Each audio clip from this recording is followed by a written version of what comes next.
I feel like it's definitely seasonal, it's very scary. Is this a good season or a bad season? You're a nobody. And You? you're a nobody from Michigan, and you're on Raya. Yeah. Okay, we are back in action. Da, da, da. During our European summer fantasy, even though we're not going to Europe, although you are, more so just the vibe, Yeah. I guess, of living life as entrepreneurs, content creators that are paid for being creative, Yeah. doing the most with their content. What's new with you? I just got back from a whirlwind trip to New York Which City. I feel like New York, just going, you get the end. I feel like the content creators like joy. It's just the Yeah. energy of New York.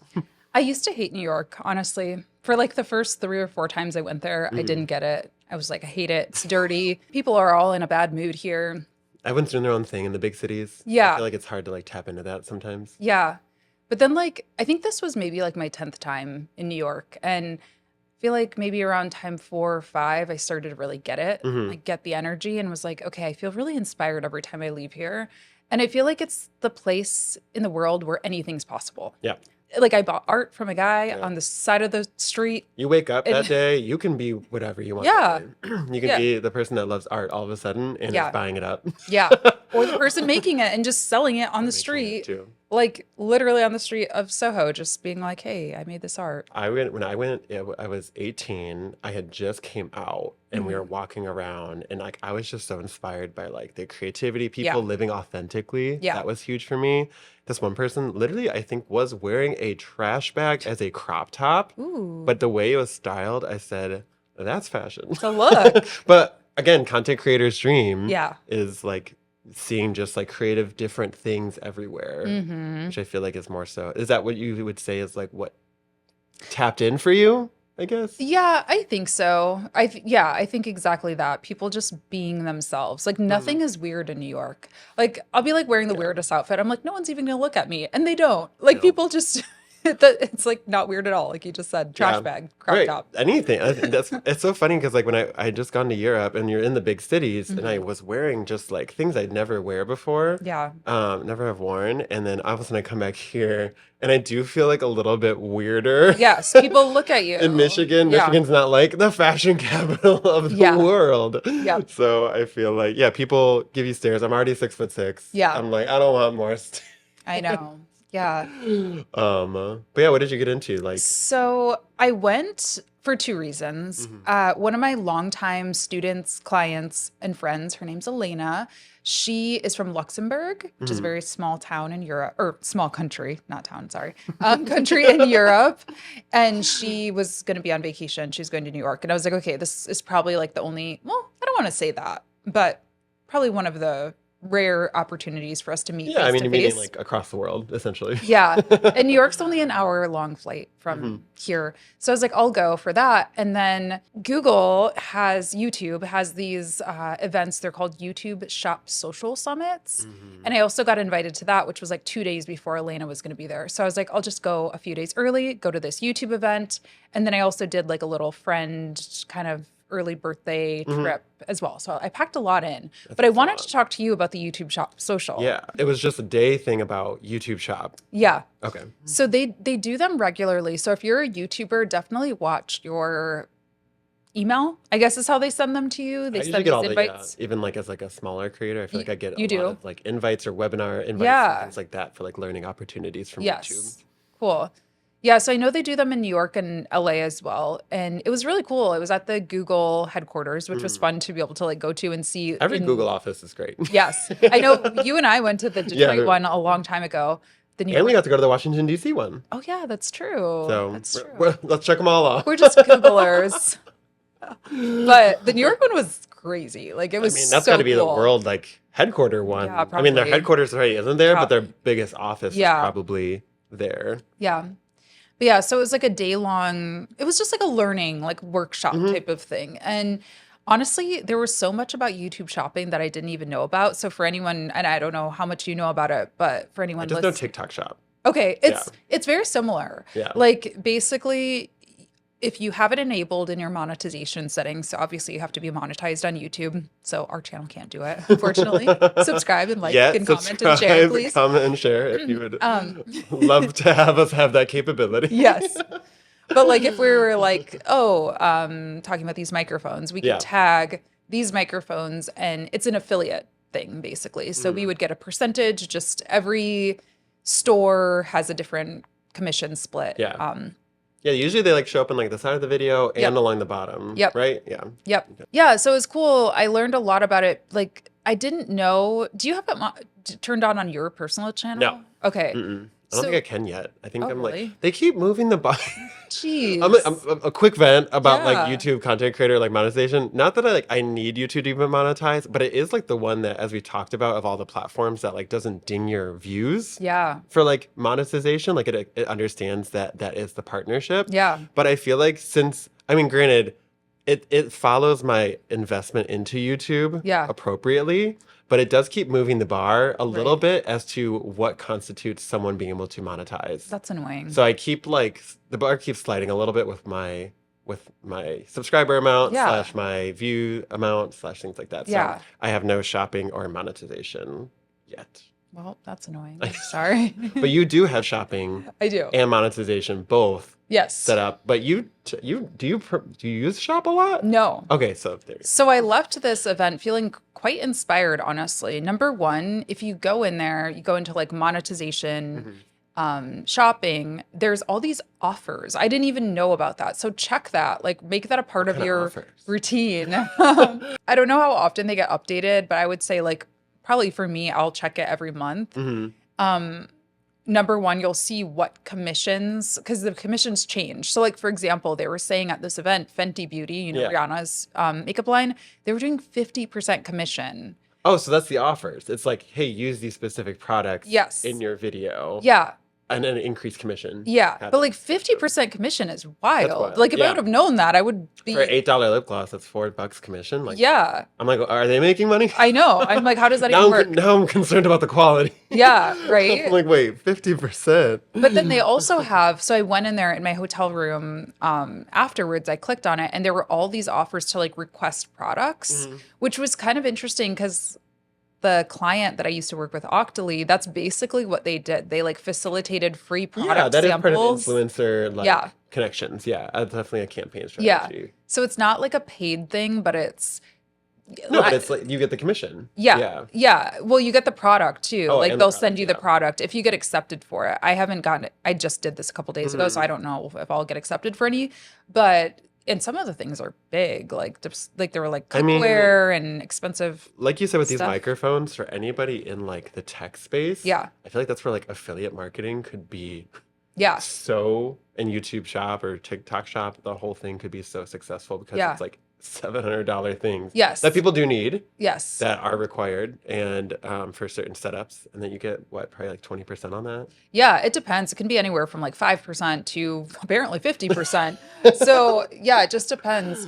There was this guy there. His name was honestly, maybe it was just his YouTube channel Like name. honestly, Yeah, it was like AHN. So his name is Dan On, AHN. Okay. And so his channel is called like Honestly. I think that might just be Cute. what it's called. But anyway, he reviews chairs. That's all he does on his like channel. office chairs. Yes. Okay, Gaming chairs, Gaming office cha- chairs. that's true. Gaming. I think he does office. some like desks, like standing desks Cozy. and stuff.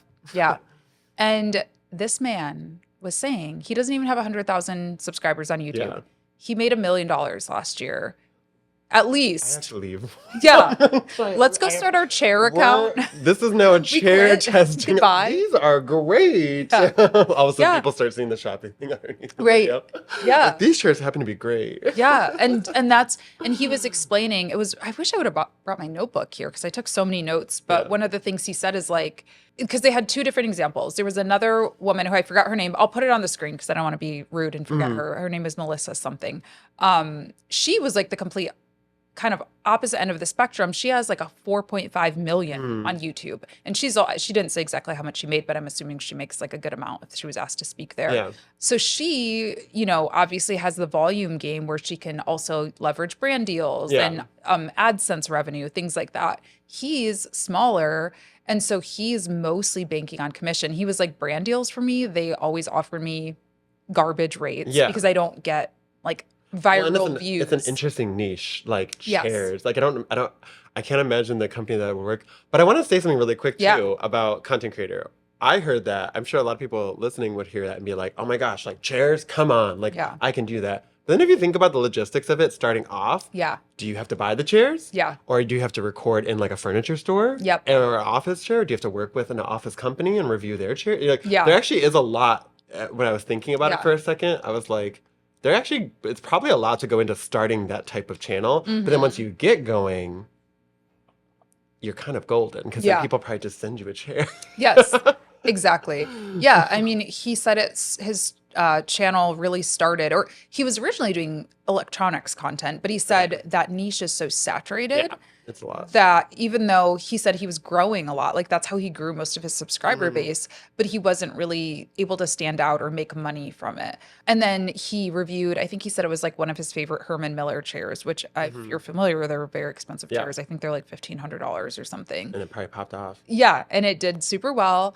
But yeah, he has like like a studio that's like a warehouse size studio because he keeps all these chairs that he gets. Oh, I'm a little bit. I like chairs. Like You're when I like, go you to know like what? I'm gonna when do I these go to chairs. I'm gonna do this. IKEA, I literally want to buy all the chairs, Yeah. just single chairs. Like Yeah. I'm like I could find a place around my house, and Paul's like, we're not. My husband is like, we are not buying just a random single chair. But I'm like, Yeah. if you look through architectural like digest or like things like that, people do Yeah. very wealthy loft style homes Yeah. just have random chairs with Yeah. like stuff, a lamp on it, Yeah. or books or things like that. Yep. I can picture it being a warehouse though. But Yeah. but anywho, that sound like that to tie it back, I feel like that really gets me thinking about the opportunities of YouTube Yeah. Shop Yeah. specifically. For which sure. I never even really had it on my radar. And Yeah. TikTok Shop too, I guess. Yeah. Which I do on my radar. And I think like my to-dos that I wrote down were number one, to check the shopping tab and look at what I've done so far, like what's worked well. And I learned that the Rodecaster, which is what we use to, it's like a recording device to record podcasts. That's my number one seller because I've done videos about my podcast setup. So that's good to know because I mean, this is It's fun. it's fun. Like it's very color. I love how Yeah. colorful it is. It makes it like even just looking at it now with the lights on, I'm like, okay, I'm a little bit more like happy, Yeah. inspired. Like, Yeah. kind of vibe. And it's like I think it's $700 or something. It's pretty Yeah. expensive. So I think that's something to keep in mind. Like, what are the the Fenty Beauty thing is cool, but like, yeah, $4. Do I want to like hustle for $4 lip gloss, or should I make more like high volume or like high dollar amount? Yes. I guess dollar sales. I'm in more of that realm. Yeah. I think that to me, when you think of, so like I've thought about doing shopping, period. Like I've considered it. TikTok Shop has all these things. You see, like I'll see people in my space selling hats, and the hats are like $18 or Yeah. something, and I'm sure they get probably like $2 or Right. $3 commission, maybe less on Yeah. each one. But then if you think about it, I would need to get like 400 people. Let's say like an average brand deal for me is like $2,000. Right. I would need to get how many people to buy a hat? Yeah. To just equal that? And granted, if a video goes viral, which doesn't always happen. Yeah. I do notice with TikTok shopping, for anyone listening, the first video that you do typically goes viral, and then Okay. everything else kind of, you still have to, you have Yeah. to work really hard. Right. And like a lot, like your first one will probably get like 50,000 views, and every other one will probably get like 500. Yeah. At least that's what I've seen. But yeah, you'd have to get like 400 people to buy that hat to equate to that amount, Yeah. or 500, even more, I think. Yeah. So that's where it gets kind of tricky. But if you focus on higher quality Yeah. stuff or higher price things, and you're in YouTube, which is longer form, you're talking about like Yeah. chairs Yeah. or tech, you can talk about it for a while. So it's Well- kind of a great space for YouTube more than I think anything. Yeah, I think so too. Although I will say, a lot of people, not everybody, because like honestly, Dan, he does long form videos, long form reviews, very detailed, reviews. But a lot of the other people who I just spoke to at the event and the other speaker, Melissa, she said it's mostly shorts, YouTube shorts for her is where she's That she making gets a lot the of money. stuff? And I was like, okay, light bulb moment for me because I don't think my audience personally really respond. Like, I remember I did this video I was so excited about. I tested every single microphone that I own. Yes, I think I remember that one. Yeah, I was very excited about it because everyone's always asking, I'm always curious too, because like I mean, the microphone game is like there's so much saturation. there's so much to choose from. Yeah. I was so excited about it. The video tanked. I actually took it down. That's how, like, I don't take videos down very often, but like, I think it got like 300 views over like 2 weeks. I was like, It eats at you on the inside. yeah, I was like, when you okay, see that. people don't care about this content, Yeah. which is fine. But I think I could like redo that or even just take that footage and re-edit it, do it as a short. Yeah. Because like for me, for some reason, it's like a mental thing on YouTube. Even if a short tanks, I don't care. Like I don't, Yeah, you're not as like committed. yeah, I feel like shorts are a lot more random Yeah. kind of in a way that I don't feel this like, oh my gosh, I'm a failure. My podcast episode, no one watched We're it. done. Yeah, I think there's like more room to experiment, I guess, Yeah. on shorts. Or even like if I did want to do like a makeup video again for old time's sake and share Yeah. Fenty Beauty 50%. Fenty Beauty. Yeah, like I think it's a lot more forgivable, I guess, or people are not going to unsubscribe if I start doing kind of random content on shorts versus long form. So I think I'm going to experiment with YouTube shopping on shorts, and That'd be that's great. how I'll plan to like leverage YouTube I wonder shorts. how much of a tie there is with subscriber amount in YouTube Shorts. To me, I feel like the platforms almost act as two separate platforms. I To feel where, that way like, too. Yeah. Two things are really quick before I forget that. Yeah. The honestly thing, Uh-huh. I want to touch on because that touches on so much that we've talked about in other episodes Yeah. of like how to pivot, how to whatever. He clearly his name was all about being just honest. Yeah. And that he could kind of venture into anything. He could continue. Yeah. He could start being honest about couches. Yeah, exactly. You know what I mean? Or like technology, as you said he did before. Yeah. So that's just something to note for everybody. If Yep. you're like starting off or if you're doing something, thinking about like, what is it that people actually want you for? For me, I would say it's like comedy. So Yeah. I have to, if I can do something, but it would have to be funny related. Yeah. And around a certain community of people that Right. makes them feel interesting, which makes me feel interesting. to Right. Look it up. The other thing I was going to say was, remember I told you I was going to test out not putting a link to a main video, long form video on my short? Yes. More views. Really interesting. Yeah. So for anyone listening, Yeah. I was always, it allows you to want to link to a video on YouTube Shorts, and I Yep. always link to something, even if it wasn't related. Like Yeah. the short wasn't even in the video, but maybe it was related to that video and it was a separate content Yeah. piece. I would always get like decent views, like sometimes like 2 to 5,000, Right. and it would work out. I started taking it off. Now some of the good ones, the one hit like 18,000 views Wow. out of nowhere, Yeah. and like the other one hit like 7. Now I'm in like, now I feel like if it's a good one, I'll probably get close to 10K views. Yeah. So I feel like it's like, I always tend to think of content as weight. I don't know Yeah. if you do too. Interesting. But like if you add anything to it, like a hashtag, a tag, a linked video, Mhm. kind of adds to its weight to where the algorithm kind of has to like Mm-hmm. drag it along. Where if it's good, it will still push it. But if you notice a lot of the viral YouTube short videos, they don't have links to other videos on them. It's interesting. Yeah. Because they act independently. Right. The platforms are separate in a way. Yeah. But yeah, I just want to share that. Before That's I forgot to. no, that's a really good point. It's like more metadata and more stuff the algorithms have to dig through to figure out what it is What you're trying to versus send to and what you're trying to exactly. Exactly. Ooh, that was something interesting. Algorithm talk. You guys know that I'm like team, I don't care about the algorithm. I mean the shirt. Create for Yes. people, not algorithms. Yeah, but obviously I live in reality. I know algorithms are a thing. And one of the people at the event asked a YouTube exec, okay, so obviously Amazon is not part of YouTube shopping. They have their own affiliate network, which I'm a part of. Most creators, are. Is it true that if I post my Amazon affiliate links in my description box, my views would get suppressed? And it was the most awkward moment because she was up there on stage and she literally was just like, Yes. like you could tell the mental gymnastics like of trying to Like figure a out how to- politician trying to not say yes or no. Like, yeah. And what she said, I'm paraphrasing, don't come after me, Google, YouTube, whatever. But she basically just said something like, by giving YouTube that metadata. So like by using YouTube shopping to link a product versus Amazon, you're giving us a more clear picture of what the video is about. Yes. So if I'm doing Roadcaster review and I'm linking it in YouTube shopping, I'm adding it to my tags, I'm adding it to the caption, I'm adding it to the title, it's easier to send it to somebody who's looking up Roadcaster stuff. Versus if there's like this Amazon link that's like Amazon dot, you know, it's like less data. So that's fair, but like, I don't know if that's the full story, but I think there's a lot to that answer. there, because what I've learned in corporate digital marketing is like, in order for data to be effective, it has to be shared if there was a cross-platform situation happening. Yeah. These platforms do not talk to each other. Yeah. They don't share anything with each other. Yeah. So I can totally see that being very accurate. Yeah. Of being like, we're not going to deprioritize it. It's just the algorithm naturally doesn't like it. Yeah, exactly. A YouTube something or another. Yeah. Which we can understand in milliseconds versus it being like, what is... Yeah. Let me go to Amazon.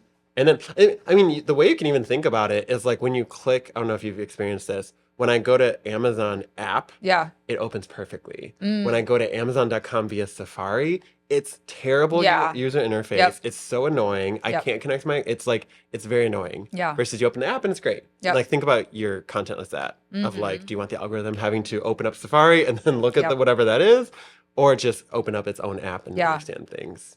Yeah. So I guess with YouTube Shop, keep it all in-house if you can. Yeah. As much as possible. For sure. But yeah, overall, I hope it's inspiring to you all listening and watching too, just because there are so many different ways to monetize. I think, we talk about brand deals, and brand deals are kind of like la creme de la creme, right? Like once you have an audience, once you have good engagement, you're able to command good rates for that. But honestly, a lot of people, even somebody as successful as like Dan On, and even somebody like me, which I want to talk about in a minute, brand deals are not always everything, but like you can make so much from affiliate. Last thing I'll say on this topic, there was a woman sitting at my table, and she, Wayfair was there to present. They're always doing a lot of marketing. Yeah, yeah. And it was because my head was spinning, because I was like, oh, Wayfair, like I could talk about decorating the studio, right? Like how can you tie these things into your existing brand? You don't have to be a makeup influencer to do affiliate marketing. You can, and this woman, she does travel content. And so the question she asked was, does Wayfair like, outfit, for lack of better words, any hotel chains, so that when I'm going and traveling, can I go to these hotel chains and then promote Wayfair that way? And I like very like, ooh, these are really comfy beds. These are amazing bookshelves in these hotel rooms. So I think there are so many different ways that you can tie it into your niche. Michigan, you could do affiliate, stuff for Michigan brands or whatever. So yeah, I just think it's something to think about for affiliate opportunities. Affiliates, though, because you always talk about it. You're like a big... What do you call people into affiliates? Affiliate marketer. Affiliate marketer. Sounds so scammy. I don't like it. You always have brought it up, and I've constantly thought about it. I haven't found that niche yet, but I know there is connections, obviously with like Michigan stuff. But like you said, I tend to live, even in like my marketing consulting, I'm more about like the higher end like services or products, because you find one person and it means a lot more than finding a bunch of little people to buy like a headband. So I feel like it is I think there is something there, and I think that's good to hear, even for myself. Like, listening to it, I'm like, I do want to think back into it, because even like the hotel connection is a good idea of like, there's a lot of hidden connections with a lot of things like that. Yeah, where like, oh yeah, Wayfair like furnishes all these boutique hotels and whatever. Yeah, and maybe someone on their team could even get you a list. Yes, and that's what she said. Yeah, she said, I'll reach out to my B2B team and they'll email you and whatever. Because the brands who get it, have someone who can help people in that regard. Yes, for sure. When it comes to working with influencers and things like that. I wanted to ask you about brand deals and like, how are things going for you? Any Good. updates? Yeah, I feel like it's definitely seasonal, which is, it's very scary. Is this a good season or a bad season? It's a good season. Okay. This year in general, I had no idea, because TikTok was on the ban. Yeah. And it's so much still with that. Yeah. Of like, it's seemingly like it's definitely not on the chopping block, but then they might make another app. And I'm like, it sounds like they're just going to transfer everyone's data to the new app. Oh yeah, I think I read about that. Yeah. Which would be great. Yeah. I don't think, because TikTok's also doing marketing for itself. Okay. I just saw an ad for it advertising its STEM content, and that tells me they're still gonna keep it as is, or like something's gonna, be good with it. So anyways, had no idea, but luckily I built up my Instagram to also have a pretty decent following and have really good engagement. Yeah. And the views have been amazing on Instagram too, wise to where this year it's all been really pretty much focused around Instagram. Yeah. And I've gotten more brand deals than I ever have. Nice. So that was really good. And then again, to speak to the seasonality of it, I heard all these things for the first half, nothing in Jan. Mid-Jan, someone reached out, one, and then like Feb, March, when people started getting their budgets, probably, more people reached out. And then I do notice that like there was a large break, like June, I posted some, but I didn't hear from anyone new, which can be kind of scary. You're like, okay, did I just have a really good first half of the year? Yeah. And now the back half of the year, do I need to like prepare? Yeah. Do I need to like do more consulting work? Do I need to invest more into other avenues of revenue?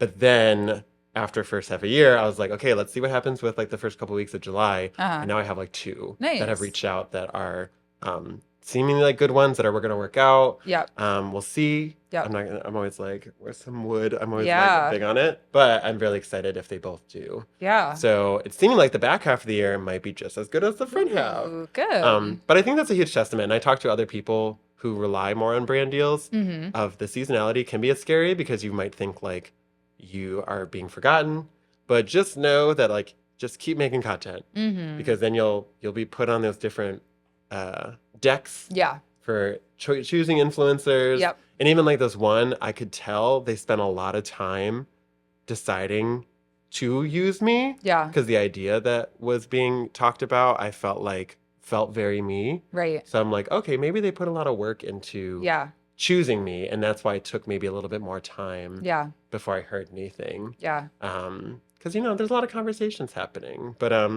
yeah, like it gets me thinking though, in those lulls, maybe affiliate is more the way, so that I would just always feel secure. Yes, I think that's something to always think about for sure.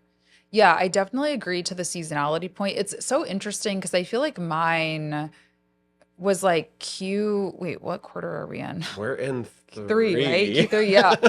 Let's put our corporate hats on. I know, I'm like, what day is it, first of all? I feel like at the beginning of Q3, end of Q2 is when I didn't get much at all, like much inquiries at all, a little bit in the beginning of the year. But then like Q3, it was like out of nowhere. Like that's where I was getting a lot of inquiries. And I actually don't know also, because I did mention that I left my management. So maybe I just started getting the emails. Like maybe they were having conversations and just dropping the ball every time. I don't know. I think you're in tech too, right? So like back when I worked in corporate, the tech brands did most of their advertising in around holiday time. Yeah. Q3, Q4. Like they didn't do anything Q1 beginning of the year. Because people are not... those bigger investments, your general public are not going to make them as much. Yeah, so I definitely have gotten more. But what I will say for me, and this is something, I think we differ on, and this is, again, that like on versus the Melissa, the large volume versus very niche, the rates these sponsors are offering me is like incredibly offensive. I honestly... I was like, great. They're really great. I actually had to send an email the other day that literally said, this is offensive. Like, I'm sorry. I couldn't help myself. I back you up 120%. So. I couldn't help myself. I don't even remember the brand. It was, it's always like some weird like AI tool or something, which is like already there's going to be a premium on something that I've never heard of. That I'm going to have to like learn and try new and, all this stuff. I think I sent over a rate saying like for a dedicated video, it like starts at like 7,000 or something like that. That means the whole video is about you. That specific thing. Which honestly isn't even that much. When you think about these products, people, you got to think like, okay, let's say you promote anything that's like $800. Yeah. That's literally two people that have to be even interested in buying it. Yeah. And then honestly, they should be running an ad campaign. Yeah. Alongside it anyway. Exactly. And that was the thing. It also had usage rights. So they could use that video, chop it up, do whatever they wanted for advertising. Yeah, I think like 6 months or a year. Yeah, it's crazy. Whatever. For long form, that's wild. Like, or just like not wild, but just Yeah, like for long it's a good form. deal. Yeah, like it's a good deal to Yeah. get any kind of like long-term organic usage. Yeah, for sure. And so, I was like that, and then like a ad read, whatever. Like basically the packages were anywhere from like $1,500 to like 7,000, depending on platforms and whatever. They were like, how about like, I really don't want to misquote their offer. I think they said, how about $150? And I was like, I'm sorry, that's just offensive. Like, even if you believe that's a good rate, if you see somebody's rates Yes. are 10 whatever times that, you should just say, sorry, you're out of our budget. Which usually is what The the case is. case. Yeah. That's like offensive to be like, hi, I know you said I know you said- 1,500 to 7,000. How about $100? Like, are you joking? How about $100 and we send you a And free product yeah, you didn't and want? the or 150 was something? for like a bundle too. It was for like, we want like a dedicated and an Instagram and 6 months. I'm like, That's what I mean. that's not even okay. Like and for anybody. I'm sorry. I know you're No, gonna. that's I'm crazy. not. I feel so many feels. Yeah, I'm always trying to like maintain humility here. Like I'm not. I get it. I am not Yeah. Mr. Beast. I'm not even Ryan. Like in terms of virality and stuff. I don't recommend, even if you have 5 followers, I don't think that's ethical to charge $150. I think a UGC creator who has no followers should be charging more than $150 for a long form video with usage rights. Like that doesn't even cover the the cost of gas to drive to the studio to film it, the cost of equipment depreciation, time, Just time. like time to research the product, time to film the video, time to edit the video. Like by the time all is said and done, that would be like $5 an hour or something. So yeah. 5 cents an hour. Yeah, like honestly, it's just unethical. Honestly, like these brands have to get it together. I think there's an issue. Oh my gosh, it's so funny you said unethical because I have kind of talked about this with my mom a lot.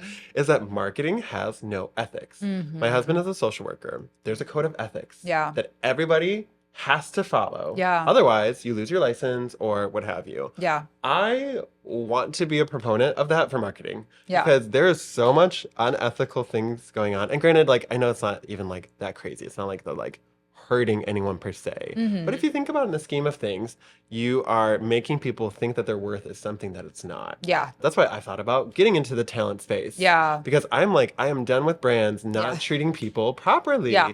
Of like, I'll see people with like 3,000 followers just have to do something for free. I just saw somebody who has 40,000 that did not mark paid. Yeah. It seemed like it was like we'll invite you to this event and give it to you for free. You give us a video in return. Yeah. And because they did not mark paid partnerships, so I can only assume they do not paid cash on top of it. And I was like, yeah. I know. Yeah. Like you should have been paid so much more. And I've talked to creators and they said like, oh, what would you charge? And I was like, oh, this. And this is what I got. Yeah. And they were like, I did not ask for that. Yep. And it's the same thing happening. Yeah. So I think that's not bad for you to say something because those people need to know that they can't do that either. Yeah.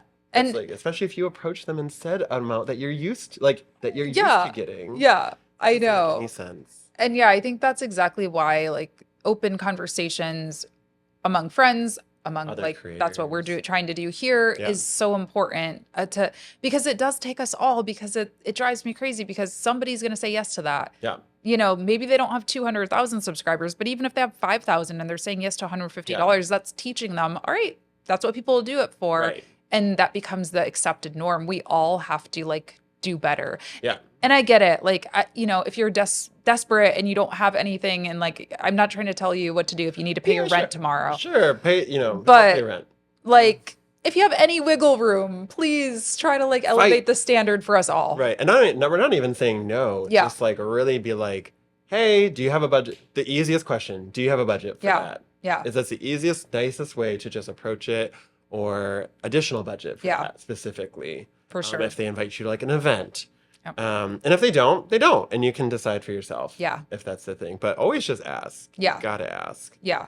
And then you For might sure. get a response back that you're like, what? I was shocked. Because then they don't value you. Yeah. You you really see that they don't really understand the game. Yeah. And that they're probably not going to be the best to work with. So even asking for budget is a good like read for you of how much because some brands are really amazing. There are so many brands out there that are so amazing that the people that I've worked with that like they want me to succeed so much and they don't even know me. Like that's the kind of brands that you can work with. So Mm-hmm. just know that there are a lot of bad ones out there though that are Yeah, gonna say that 150 back when you say like, oh, like absolutely. 1500, 2000. Yeah, absolutely. I'm so grateful for the brands that I work with that are amazing, like Metricool, shout out to them. Like, but yeah, I think overall, just I don't know if this is like a sign of the economy, a sign of like the AI stuff. I don't know what it is, but I have personally been seeing a lot.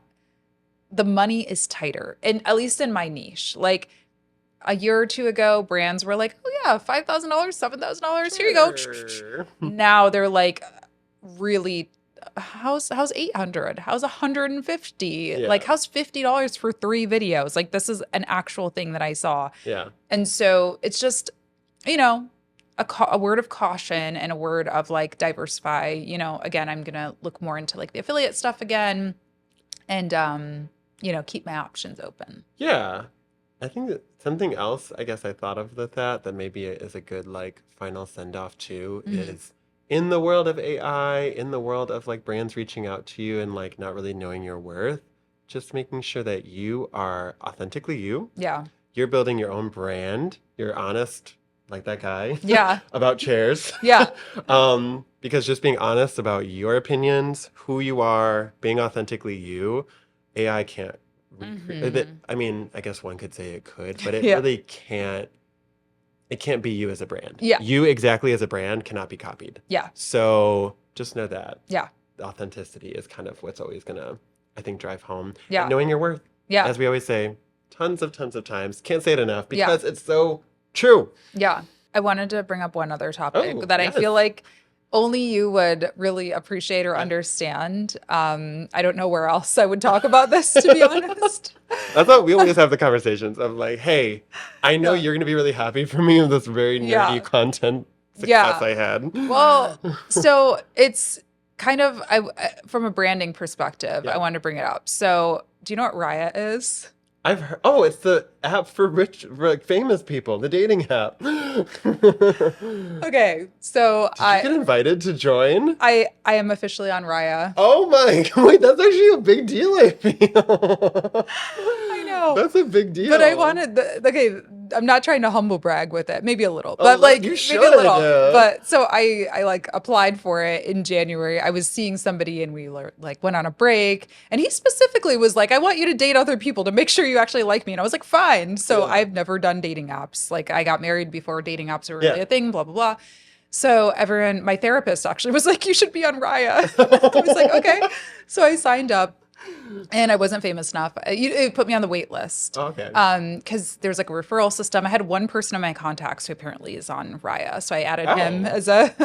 I went to high school with him randomly, so I think he might have approved me. I don't really know how it works, but literally the other day I'm in New York. I get a text message and it's like, "Welcome to Raya." I was like, "This is months later." Months later. So yeah, it's honestly kind of cringe to me, like the idea that there's like a criteria to join a dating app and all Yeah. of this different stuff because you have to submit like your pictures, your websites, all of these things, and they have to assess if you are a fit based on it's supposed to be for I don't even know. What movies have you been in? Yeah. It's like the first thing you get asked. Yeah, I Like, don't even haven't know like been how in they it. market it, like what they say, but basically it's supposed to be like an exclusive, dating and Yeah. networking app. But the funny thing though that I want to bring up to you from a branding perspective is like, did you know that you have to pay for Raya? No. Well, how much do neither. you have to pay? It's like $25 a month. And you know Oh, what's that's not terrible, crazy? yeah, But okay, but still, do you know that's what's crazy? I'm not looking. I'm not looking for anybody right now. crazy. And I was like, yeah, I'm going to pay for it. Because that exclusivity Yeah. of it. And Well, it, even for the networking side, like Yeah. you could probably find a bunch of people. I mean, if it's like locally based, yeah, you could probably find a lot of local people that are like, I Yeah. don't know, well positioned in places. Yeah. Or actors or something. I exactly. don't know. And I just browsed it quickly, but there are like a lot of people who are like just here for networking. I don't know if that's like just to look cool or what. Yeah, yeah. But I was like, okay, like I want to like record music. Maybe I could find a music producer, my documentary. That would like be the spot to do it. I don't know. It's kind of like the Soho House. Yeah, with your documentary. I Yeah. feel like you should look at. I've actually looked at a Soho House, which is Uh-huh. funny. come close to paying for it. But Yeah. then I was asking them, and I'm like, "Do you have anything for Detroit, Yeah. like specifically?" Because I saw they've thrown events, Oh, but interesting. then even though I know they've thrown events, I was like, "Do you have anything?" And they were like, "No." Yeah. I was like, Probably Chicago and Toronto are the yeah, Chicago. closest. I mean, Yeah. that was like always the cool spot. If people are like, "You going to the pool party at Soho House?" And I was Hmm. like, "No." Yeah. But I thought it was just Trying to get interesting from a invited. marketing perspective, like something again that maybe we all listening can take into like the whole like wait list thing, I think works because it Yeah. drives exclusivity. You're like, oh shoot, I'm waitlisted. Darn, I wasn't immediately Yeah. accepted. And then when you get accepted, I was like, yes, where's my card? I'm Here's paying my for take this. my money. I don't even, I'm whatever. I'm not looking for somebody right Yes. now. But I still am going to pay for it because what if I am looking in a year from now Yeah. or whatever, or just like to say like that humble brag of, oh, I'm on Raya, like whatever, people will do it. So just something to think I about. love this Like, life update. That's baffling to me because I feel like they really only do accept. I mean, not baffling because you're like, you're like, you're a nobody and you. you're a nobody from Michigan and you're on Raya. You're a no, no, I was kidding.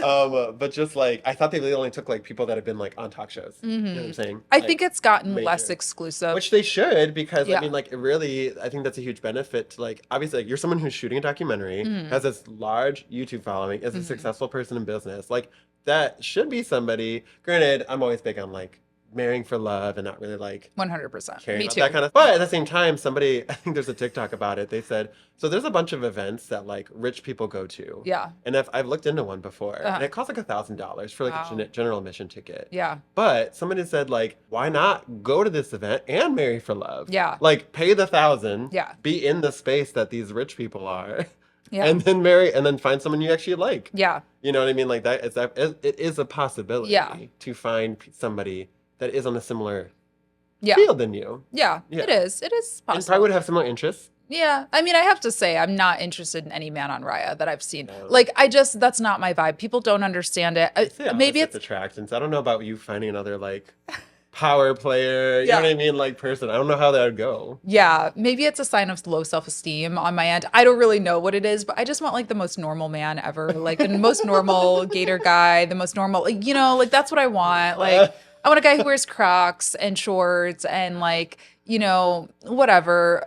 Like, I want somebody who like likes to work out, but not like every day at 5 Isn't like a.m. crazy about it. Like I need like somebody like me who's like, I'm kind of health conscious, but I'm not like aggressively it's like my No, wish that's list is hard That's what but my hobby easy. is. It's You're hard to like, we explain. both think pretty similarly about like Yeah. lifestyle Yeah. ways to go about life. I'm not into like the hardcore, like, I don't know. I mean, like, would you want to date an actor? Like, they're like gone on movie sets for like 4 No. months at a time. No, and I also wouldn't, and this is all respect to my ex-husband, love him, great person in many ways. In many ways, we were perfect for each other, but we were both Tauruses. And like, even that was very hard because I felt like he would take longer than me to get ready. And I really didn't like that. Like, I'm the girl. It takes so long to get ready. Yes. I'm like, I want to be the one who's like pretty. You know what I mean? Yeah. Like he was very pretty and handsome and Yeah. not pretty in a disrespectful way. I don't know. So I don't think I want like an actor Yeah. or maybe a musician who's like a little model. grimy. No. I don't know. I don't think I'm going to find love on Raya is the point. But the marketing Title of got the me. episode. The marketing got me. I Oh, paid yeah, for it really. even though I know I'm not going to find love there. But maybe I'll find a collaborator for music or film. Hey. All right. Well, There we go. any other updates from you? Honestly, not that big. I feel Yeah. like getting exclusive access is something to always think about and think about as a strategy too. Like Yeah. some people I know have really large followings have their thing on private on Instagram. Interesting. Yeah, that exclusivity, right? Honestly, Yeah. I was a brand. Granted, you have to go in accepting everybody, especially if you go viral. Right. Accepting hundreds of followers might be annoying. Right. But yeah, exclusivity of it all. Yeah. So that'd be good too. But yeah, there's our life updates for y'all. Yeah. And if you have any questions about anything we talked about, feel free to leave us a comment. You can also leave us a review if you liked watching and listening to us, because those do help us reach more content creators. And if you care about the community, we also would really appreciate you doing that. And subscribe if you're watching on YouTube. Other than that, we will see you in the next episode. Bye. Bye.